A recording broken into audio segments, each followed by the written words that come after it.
합니다. 5번째 강의는요, 교회학교를 주제로 강의할 예정입니다.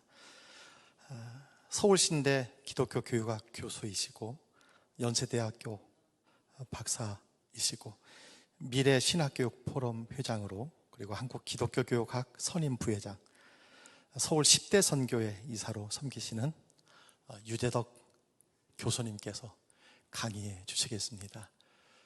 마지막 강의입니다. 집중해서 귀한 도움을 얻으실 수 있기를 바랍니다. 네, 부탁드립니다.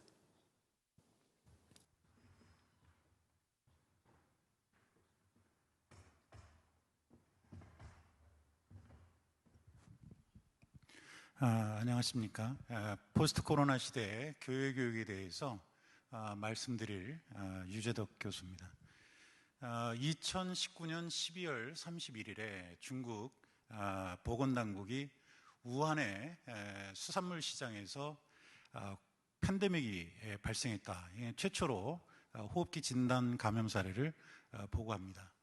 그 이후로 이제 여러 가지 일들이 지금껏 벌어지고 있습니다. 그런데 우리나라의 대구의 경우와 마찬가지로 이 우한이라는 지역이 어떤 면에서는 마치 낙인처럼 찍혀서 여러 가지 어려움을 한동안 겪은 걸로 우리가 알고 있습니다. 근데 이 후베이성의 성도인 우한은 그렇게 간단한 도시가 아니죠. 비록 그 우한 바이러스라는, 우한 폐렴이라는 그런 오명을 얻었지만 인구 1천만 명이 모여서 사는 그런 중국의 배꼽 혹은 심장이라고 불리는 아주 중요한 도시입니다. 잠깐 그림을 보시면 그 그림을 보면 그 1번, 2번이 되어 있는데 1번이 이제 저게 장강, 그 중국어는 이제 장장이라고 하는데 장강이고요. 2번은 그 황허입니다. 보시면은 티벳부터 중국을 가로질러서 우리 서해까지 이어지는 강이 장강입니다. 이 장강에 아주 중요한 위치에 자리 잡고 있는 게 여러분 보시는 우한입니다. 이 우한은 우창 그리고 한양, 한쿠어 이 세 개가 합쳐져서 하나의 도시가 된 겁니다. 그런데 이 도시는 특별히 보시는 것처럼 수로가 발달해 있어서 3,500년 동안 도시로서의 그 역할을 충분히 한 굉장히 역사적이고 그리고 정치 경제적으로도 중요한 도시가 이 우한입니다. 선교사님들이 이제 중국에 들어가서 그 강 이름을 들어보니까 양쯔 이런 얘기를 하니까 이게 그 강 전체가 다 그냥 양쯔강인가 보다. 그래서 양쯔 세계적으로는 양쯔강이라고 알려졌지만 사실은 이제 말씀드린 대로 이게 장강이죠. 지금 홍수 때문에 많은 피해를 보고 있는 그 샨사 댐이 있는 그 지역이 바로 이 장강이다, 이렇게 볼 수가 있겠습니다. 장강은 잠깐 여태까지 아주 쉴 틈 없이 그 강의를 들으셔서 잠깐 좀 쉬어가는 의미로 좀 더 말씀을 드리면, 장강은 두보가 그 시로 노래했던 그런 강이기도 합니다. 등고라는 시에서 이 부진장강 공골레다 이런 말을 합니다. 그러니까 이 장강이 끝없이 이어져서 도도하게 흘러간다. 칠원율시에서 이제 노래한 적이 있고요. 근데 이 장강이 보면은 흘러가다가 우한에서 이렇게 그 합류가 됩니다. 저 오른쪽에 있는 거는 한강이고요. 왼쪽이 장강이죠. 우리나라의 한강은 저 한강에서 그대로 따온 겁니다. 한족이란 한도 저기서 나온 거죠. 그런데 이제 철도를 놓고 보더라도 아주 이 우한이 그 중국 내륙의 중심이라는 걸 알 수가 있습니다. 북쪽으로는 이제 베이징, 그리고 남쪽으로는 홍콩, 그리고 우리나라는 이제 서해가 되겠지만 저들에게 이제 동쪽에는 이제 난징, 그리고 그 왼쪽으로는 이제 그 청도가 있습니다. 이렇게 그 수로나 혹은 교통 이런 것들이 활발하다 보니까 여러 공장이나 회사들이 많이 사실 저기 들어가 있었고, 그래서 미국 같은 경우에는 중국의 시카고다 이렇게 불릴 정도로 이 우한이 인정을 받았는데, 이번에 이제 코로나 때문에 그런 모든 것들이 다 소멸하고 오히려 부정적인 낙인 찍혔다, 이제 이렇게 볼 수가 있습니다. 보시면은 어떻게 보면 이제 그 바이러스가 어떻게 그렇게 쉽게 중국 전체로 퍼져나갈 수 있었는가, 그거 보여주는 거거든요. 보시면은 이 철도역이 몇 개나 되고, 그리고 그 공항도 있고, 그리고 수로도 있고, 그래서 순식간에 이런 것들이 퍼져나가게 됩니다. 그래서 우리가 보면은 어떤 의미에서는 이 우한이라는 지역이 참 안타깝게 됐습니다만, 사실 이 코로나 바이러스라는 것은 장소, 사람, 대상을 가리지 않기 때문에 우리가 좀 생각을 좀 해볼 필요가 있습니다. 우리 서울신학대학이 1911년 3월에 문을 열었는데, 이 우한은 같은 해에 아주 특별한 사건이 있었습니다. 1911년 10월 10일에 신해혁명이 일어난 데가 우창이거든요. 그래서 이 우한 시민들이 굉장히 아주 그 자부심이 있는 그런 지역인데, 안타깝게도 지금은 이제 그 모든 것들이 아쉽게 됐습니다. 그 짧은 시간 안에 말씀을 드려야 해서 그 강의안을 그냥 읽으면서 설명을 드리도록 하겠습니다. 저 화면을 꺼주셔도 되겠습니다. 신종 코로나 바이러스로 분류된 감염병의 전파력과 치사율에 주목한 WHO는 글로벌 공중보건 비상사태를 선언합니다. 2020년 3월 11일 기준으로 100개국 이상에서 바이러스의 유행이 확인되고 수천 명이 사망하는 한편 매일 수천 건의 확진 사례들이 발생하자 WHO는 감염병의 최고 경보 수준에 해당하는 팬데믹으로 방역 단계를 상향해서 조정했습니다. 미국의 질병통제예방센터는 코비드19를 퇴치할 백신이 존재하지 않는다. 그리고 코비드19에 적합한 항바이러스 치료제가 따로 없다, 이런 내용을 공식적으로 발표했습니다. 중국을 비롯한 세계 각국은 치료제와 백신을 확보하기 전까지 취할 수 있는 효과적인 조처로서 국가 간 이동 제한이나 공공장소의 폐쇄, 휴교 및 집단 모임 금지 등을 서둘러 추진합니다. 팬데믹의 완벽한 진압이 간단하지 않다는 게 지금껏 전문가들의 대체적인 예상입니다. 그 이후로는 먼저 치료제와 백신을 단기간에 확보할 수 있는지 여부가 확실하지 않고요. 무증상 기간에도 바이러스 수치가 높고 전염력 역시 비슷한 유전자를 가진 사스에 비해서 압도적인 코비드19를 제압하지 못하면 과거 전 세계적으로 대략 4천만 명의 사망자를 기록한 이른바 스페인 독감의 전철을 밟을 수 있다, 이런 우려가 제기되고 있습니다. 1918년 조선총독부 통계 영감에 따르면 당시 우리나라에서는 759만 인구 가운데 288만 4천 명이 스페인 독감에 감염되었고 14만 명이 사망을 했습니다. 전체 인구 100명 중 1명꼴로 희생자를 낸 겁니다. 아울러서 코비드19가 유전적 변형을 일으켜서 마치 풍토병처럼 자리를 잡거나 스페인 독감 사례처럼 계절 변화에 따라서 팬데믹이 반복해서 발생할 가능성 역시 고려하지 않을 수 없습니다. 그리고 백신을 성공적으로 확보해서 팬데믹이 진정 국면에 들어서도 조건만 맞으면 언제든지 보다 더 강력한 감염병이 출현해서 전 세계로 퍼져나가는 것이 퍼져나가는 최악의 가능성은 상존합니다.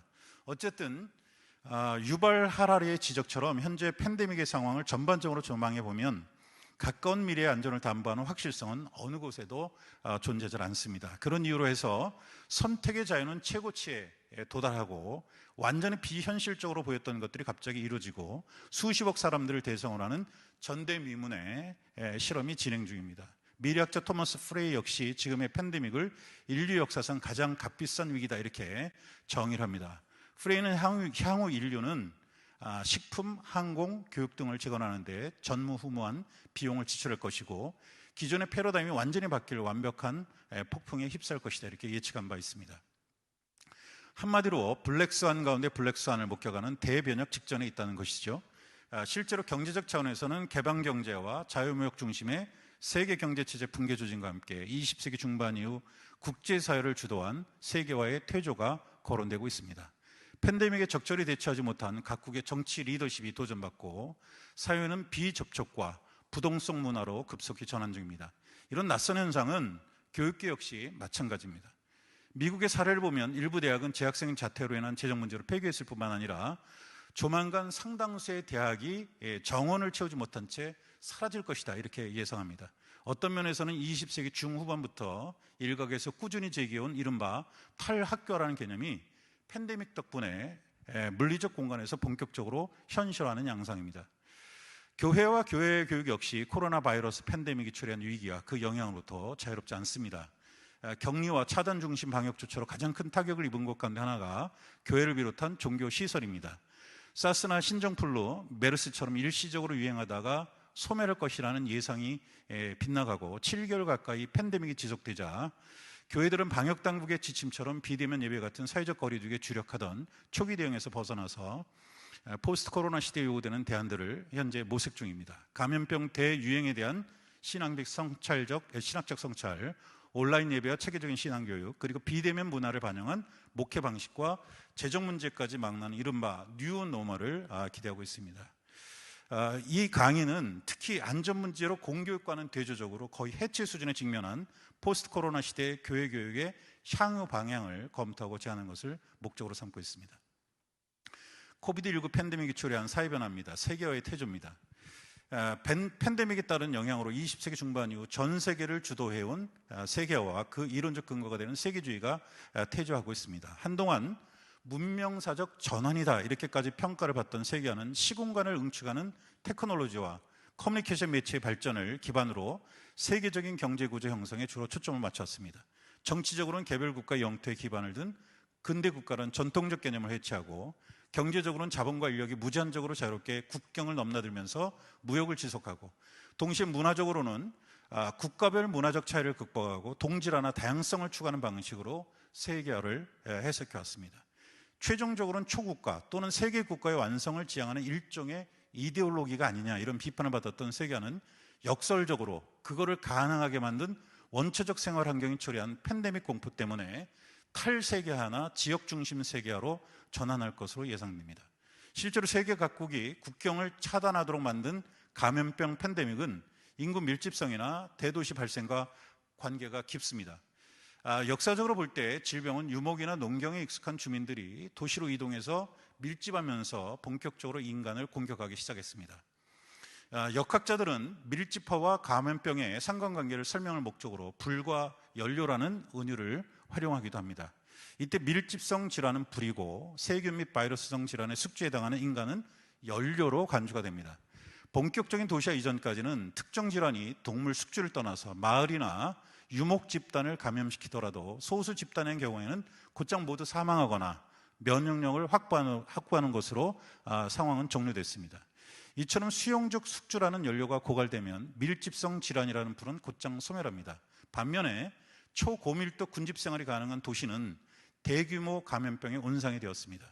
아노카레는 공기, 직접 접촉, 물, 곤충 같은 매개체가 도시의 밀집생활과 결합하면서 감염성 질병이 증폭되었다 이렇게 지적합니다.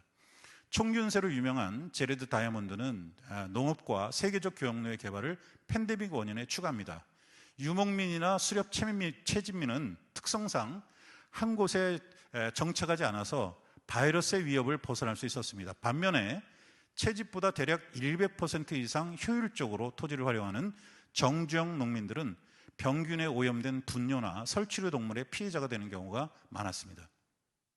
다이아몬드에 따르면 교역로의 발달 역시 로마 시대 이후 유럽과 아시아, 북아프리카를 효과적으로 연결하는 일종의 거대한 세균 번식장을 형성했다 이렇게 말합니다. 덕분에 2세기 중반에는 천연두로 수백만의 로마 시민이 사망했고, 불규칙하게 출현한 흑사병은 6세기와 14세기에 걸쳐서 상당한 피해를 입혔습니다. 다이아몬드는 그런 측면에서 항공기처럼 시공간을 응축하는 교통망 때문에 세계는 세균의 도가니가 될 것이다 이렇게 경고를 했는데 그대로 됐습니다.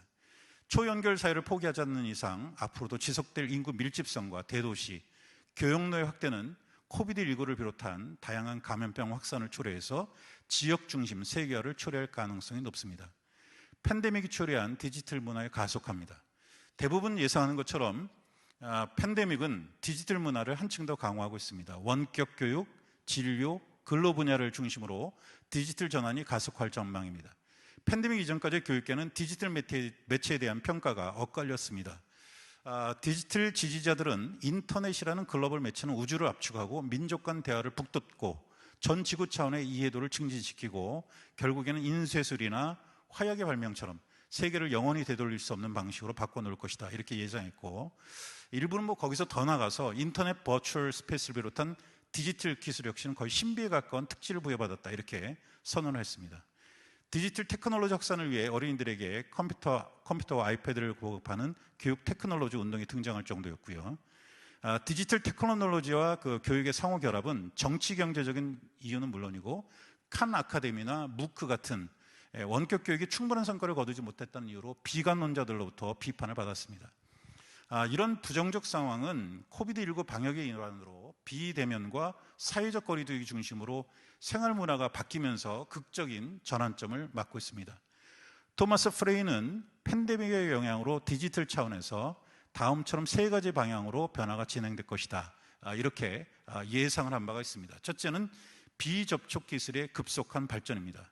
프레이는 비행기 승객이 탑승부터 좌석까지 일체 접촉이 배제된 최근 항공산업의 변화를 앞으로 전개될 비접촉 문화의 전형적인 사례로 제시하는데, 이런 현상은 사회 전반으로 확대될 예정입니다. 둘째, 세계 각국은 비가시적인 위협을 감시하기 위해 인공지능 탐지 네트워크의 활용을 본격화할 것입니다. 무력으로 세계를 지배하는 시대는 이미 끝났다는 게 프레이의 주장입니다. 셋째, 국가의 감시가 강화됨에 따라서 인권 보호 문제가 대두될 것이라는 거죠. 이런 인권의 차원에서 이른바 잊힐 권리, 그리고 물리적으로 보이지 않을 권리, 그리고 전혀 감지되지 않을 권리가 논란이 될 수가 있습니다. 프레이의 예상 중 특히 비접촉 기술 발전과 개인정보 처리에 관해서는 현재 다양한 의견들이 제시되고 있습니다. 팬데믹이 가속화하는 온라인과 오프라인의 급격한 결합은 결국 디지털 네트워크 문화로 한층 더 구체하겠지만은 대면 상호작용의 부재에 따른 접촉 느낌, 텐저빌리티를 어떻게 보완할 것인가, 이게 줄곧 문제점으로 지적되고 있습니다. 이와 관련해서 증강현실, 가상현실 또는 이 두 가지를 합한 혼합현실을 통해서 몰입을 극대화하는 몰입 경험을 접촉 느낌의 보완제로 거론하기도 합니다. 실제로 몰입 경험은 팬데믹 이전부터 산업계와 의료계는 물론이고 전반적으로 교육계까지도 확산 추세에 있었습니다. 또 다른 대안은 인간과 컴퓨터, 물리적 환경이라는 삼각체제의 상호작용에 초점을 맞춘 HCI, Human Computer Interaction입니다. 우리나라에는 아직 이 HCI가 학과로 도입돼서 운영되는 대학이 없는데 미국 같은 경우에는 이미 학과로 자리 잡아서 운영되고 있습니다. 잠깐 그 그림을 좀 보시면,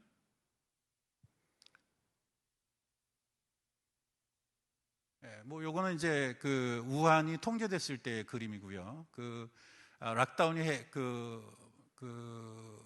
해결되니까 전부 다 우한 공항에서 빠져나가려는 그런 모습입니다. 요건 아까 설명 빠뜨렸습니다. 이게 이제 보시면 증강현실이라는 겁니다. 이제 탱고라는 프로그램인데 BMW에서 아주 뭐 야심차게 지금 추진하는 겁니다.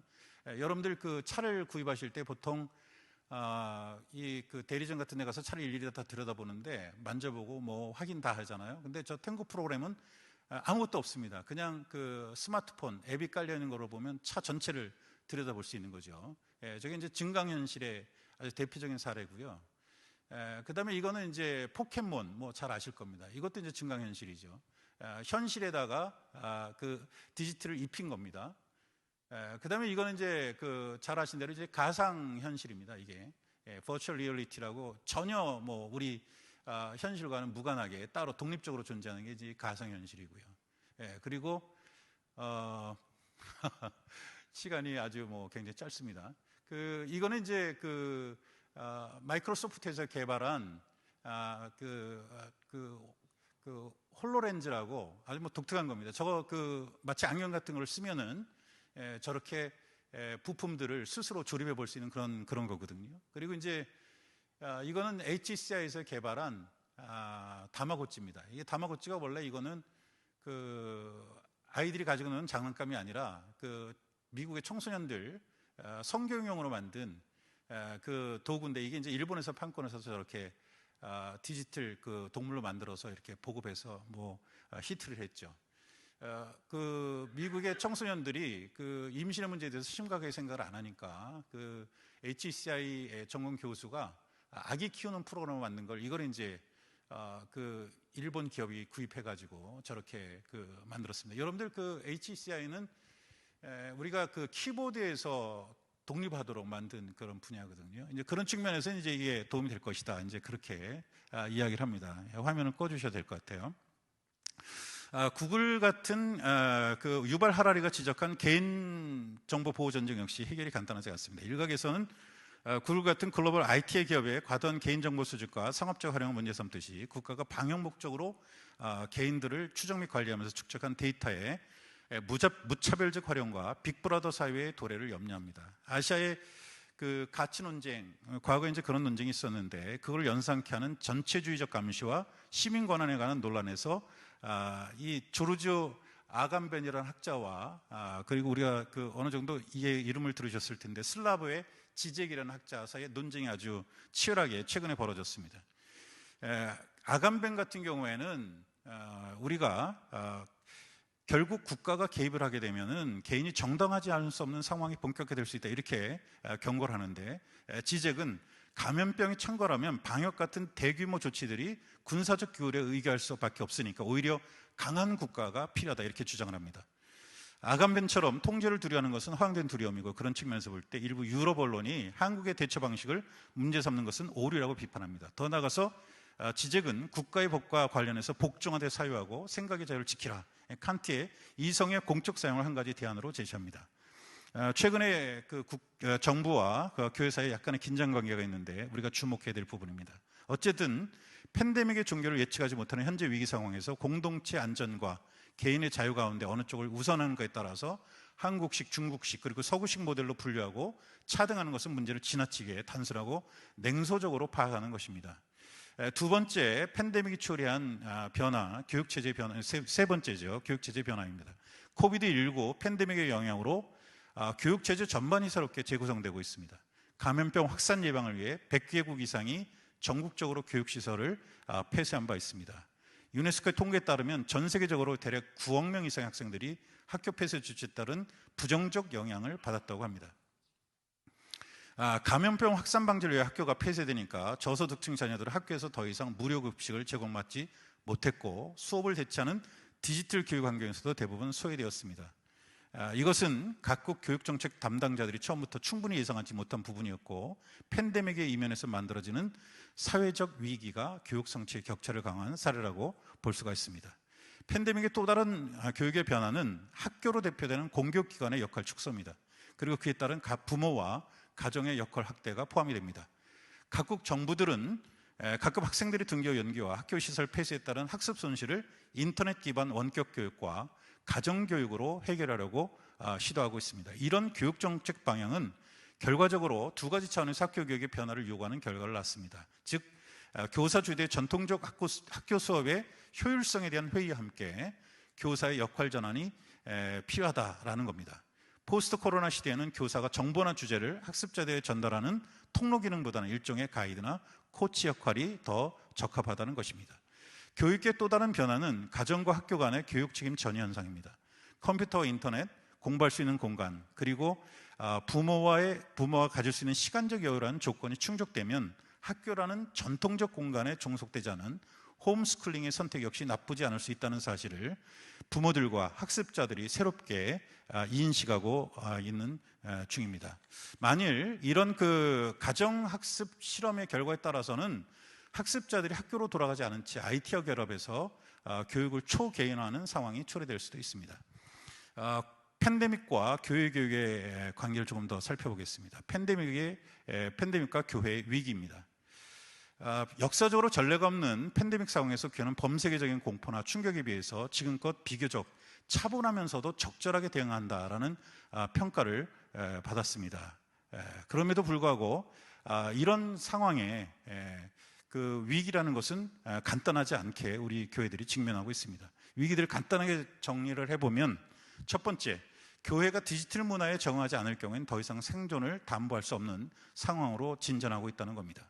상당수 교회들이 가상세계로 옮겨가는 것을 여전히 망설이고 있는데, 코로나 바이러스의 팬데믹은 디지털 원주민에 해당하는 청소년과 청년 세대는 물론 일반 장년 교인들까지 디지털 환경에 적응하지 않을 수 없는 디지털 이민자 행렬에 동참하도록 몰아세우고 있습니다.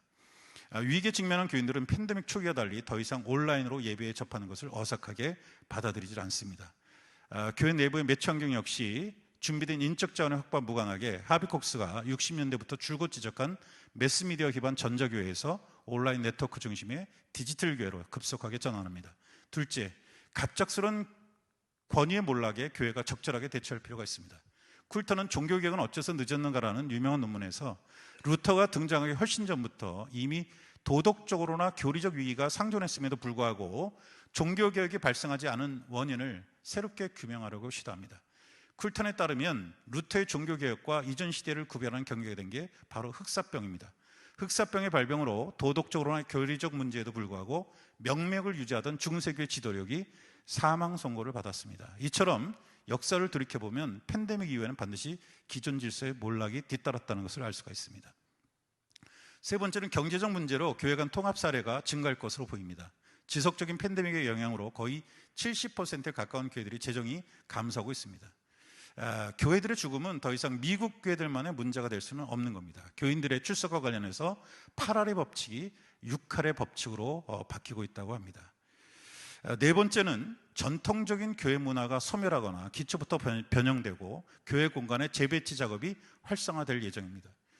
팬데믹의 강력한 영향 가운데는 교회가 전통적으로 보존해온 예전과 교회 문화의 전반적인 해체를 꼽을 수가 있습니다. 교회들이 감염병의 충격을 극복하고 과거처럼 성장을 지속하더라도 소규모 예배가 새로운 기준으로 자리 잡게 될 것이고, 사회적 거리두기 때문에 기독교의 오랜 전통이 영구적으로 변화될 가능성이 높습니다. 일반적인 사회생활처럼 악수나 포옹 같은 신체적 언어는 이제 더 이상 교회 안에서 쉽게 찾아보기가 어려울 전망이고요. 또 하나 이제 마스크를 착용하기 때문에 정서적 교류가 제한적이라서 이걸 어떻게 풀어갈 것인가, 다각도로 방법을 모색할 필요가 있습니다. 팬데믹과 교육신학의 재설정입니다. 코비드19는 결정적인 재앙이 분명하지만 또 다른 측면에서는 전 세계가 무엇을 지향했는지 구체적으로 확인시키는 결정적 계기가 되고 있습니다. 바이러스의 초기 확산 과정에서의 관리 책임 문제와 무관하게 팬데믹 때문에 인간 사회가 지나치게 물질적 번영을 추구하느라 창조 질서를 반성 없이 훼손해왔다는 것을 실감하고 있습니다. 매일 한 종의 생물이 멸종하거나 매년 남한 면적의 4분의 3 크기의 열대림이 파괴되고 기후 균형이 깨져서 지구 온난화가 가속하고 10년마다 해수면이 높아진다는 사실을 간과하면서 개발 아닌 개발을 함께 지지해 왔다는 것, 이것이 사실 문제입니다. 포스트 코로나 시대에 하나님이 세상을 극진히 사랑하신다는 것과 함께 기술적인 지배와 인간의 과도한 탐욕으로 창조 질서를 훼손한 잘못을 성찰하면서 또다시 반복하지 않도록 교육해야 합니다. 공간 대 시간입니다. 몰트만은 종교혁명 그리고 미래라는 책에서 이렇게 지적을 하는데요. 미국 같은 경우에는 공간의 자유를 추구할 수 있지만 유럽은 이미 공간이 가득 차서 공간의 자유가 허락되지 않는다. 해결 방법이 뭐냐? 시간 속에서 자유를 추구하자. 그러니까 양적 공간 추구보다 질적 시간적 변화를 모색하도록 제안합니다. 그러면서 덧붙입니다. 새 세계는, 새 정신은 자유를 찾는 표현이지만 그것은 한 자리에서 다른 자리로 이동하는 자유가 아니라 우리 자리를 변화해가는 내면적 혁명이다. 그러니까 과거처럼 학습자들을 확보하기가 쉽지 않은 포스트 코로나 시대에는 사실 우리가 귀 기울여야 할 그런 메시지라고 볼 수가 있습니다. 학교 대 공동체입니다. 팬데믹 때문에 각국 정부들이 일정 기간 동안 학교 시설을 폐쇄하니까 학부모들과 학습자들은 학교의 근본 정체를 말씀드린 대로 문제 삼게 됐습니다. 어원이 한가하다라는 뜻을 가진 학교는 더 이상 자유로운 공간이라고 할 수 없습니다. 교육은 가르치는 내용보다 과정이 중요하고 학습자를 중시하고 그리고 영적 원천의 회복에 힘쓰고 의무와 외경을 거듭해서 가르치고 대화를 통해 스스로를 드러내고 열린 마음을 일깨우는 것이라는 사실을 학교에서는 더 이상 이야기를 하지 않습니다. 그렇다 보니까 헬리나웨의 주장처럼 학교 교육은 경쟁적이고 일방적이고 단절적인 폭력적 과정에 가깝게 변질하고 말았습니다.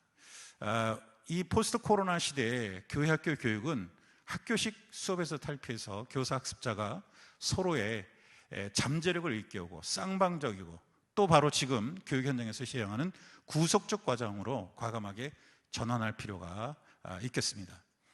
포스트 코로나 시대 교육의 교회 교육의 방향을 몇 가지로 말씀드리면, 첫 번째는 교육 공간으로서 오프라인과 온라인의 이질적 특성을 적절하게 고려한 융합 모형의 개발이 필요합니다. 오프라인과 온라인을 결합한 형태 가운데는 모바일 교회학교 운영이 있습니다. 이것은 단순히 홈페이지를 운영하는 게 아니라 지역교회 혹은 교단, 지방의 차원에서 온라인 교회학교를 공동으로 운영하는 것이죠.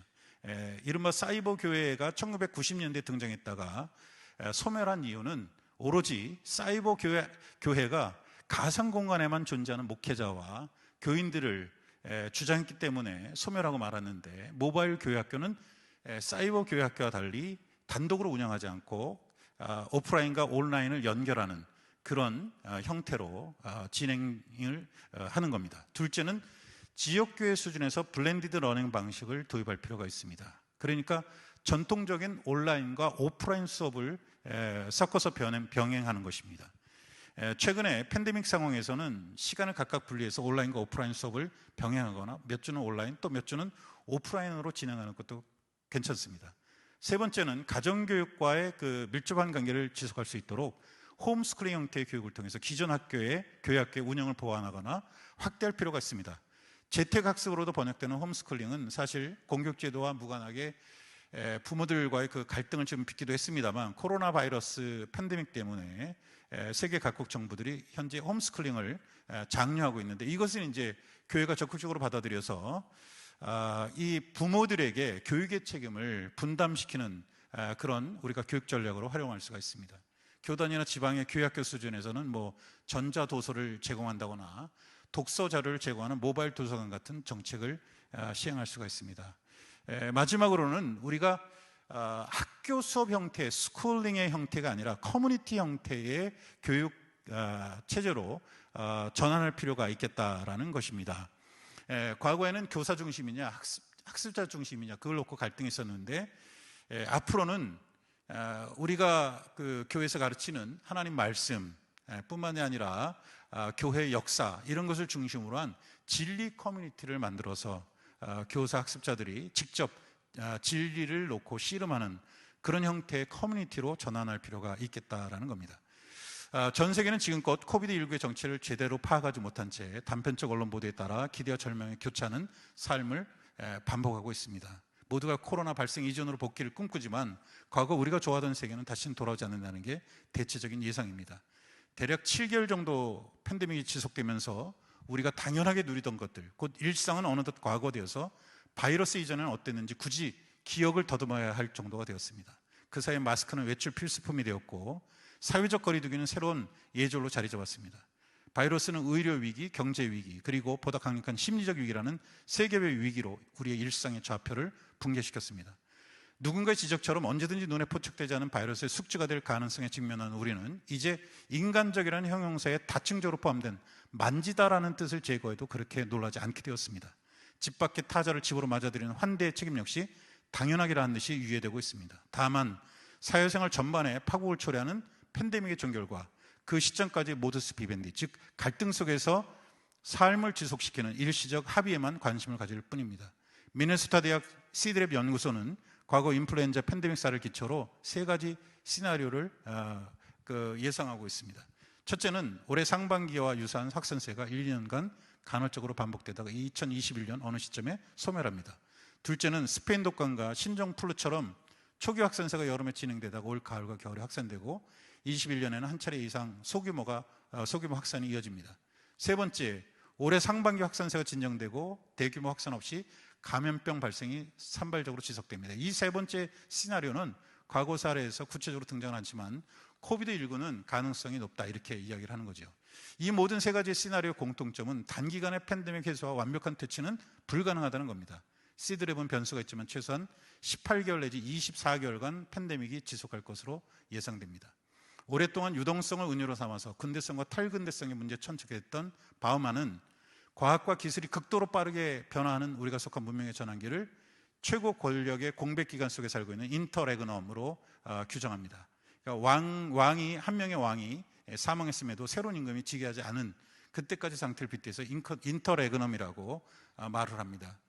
팬데믹 훨씬 이전의 분석이지만 강력한 코로나 바이러스 때문에 기존의 의학 및 정치 경제 패러다임이 정상적으로 작동하지 않음에도 새로운 해결책을 간절히 기대하고 있는 지금의 상황에 제대로 부합하는 개념이라고 할 수 있습니다.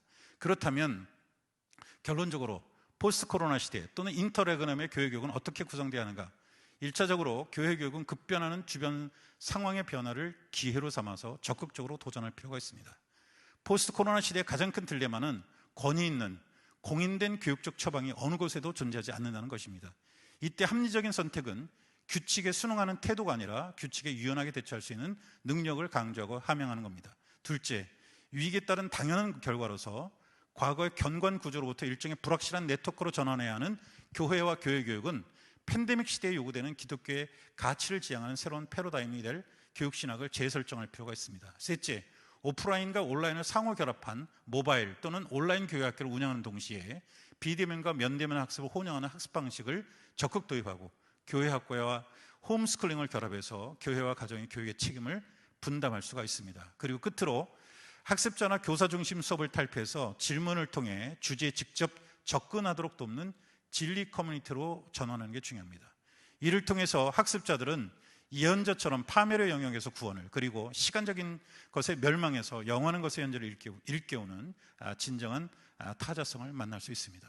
예언자는 하나님의 약속을 이렇게 노래합니다. 산들이 떠나며 언덕들은 옮겨질지라도 나의 자비는 내게서 떠나지 아니하며 나의 화평의 언약은 흔들리지 아니하리라. 너를 긍휼히 여기시는 여호와께서 말씀하셨느니라. 아멘.